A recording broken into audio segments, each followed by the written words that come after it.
So cause is responsible for the non-cooperation movement. তোমালোকৰ টেক্সটবুকত তাৰ কিছুমান ৰিজনছ দিয়া আছে, 4-5টা ৰিজন দিয়া আছে।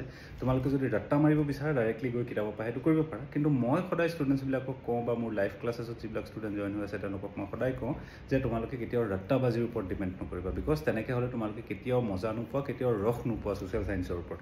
ছ'চিয়েল ছায়েন্স সদায় আমি লজিক বা ছিকুৱেঞ্চ হিচাপত মনত ৰাখিবলৈ চেষ্টা কৰিব লাগিব।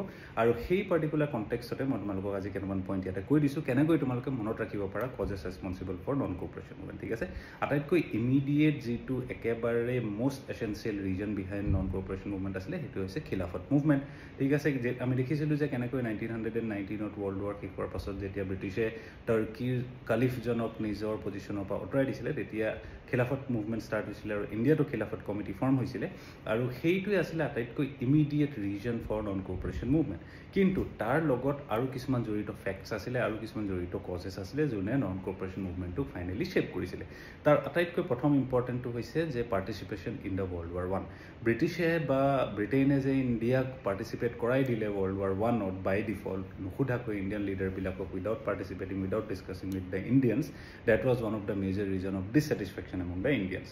ঠিক আছে, আৰু তাৰ সমানে তেওঁলোকে সেই সময়ত প্ৰমিজো কৰিছিলে যে ৱৰ্ল্ড ৱাৰ শেষ হ'লে তোমালোকক স্বৰাজ বা তেনেকুৱা ধৰণৰ মোৰ পাৱাৰ দিয়া হ'ব, আৰু সেইবিলাকো তেওঁলোকে ডিনাই কৰি দিলে। চ' এইবিলাক ৰিজন আছিলে কিছুমান নন কোঅপাৰেশ্যন মুভমেণ্টৰ দিশে ইণ্ডিয়াক পুছ কৰা।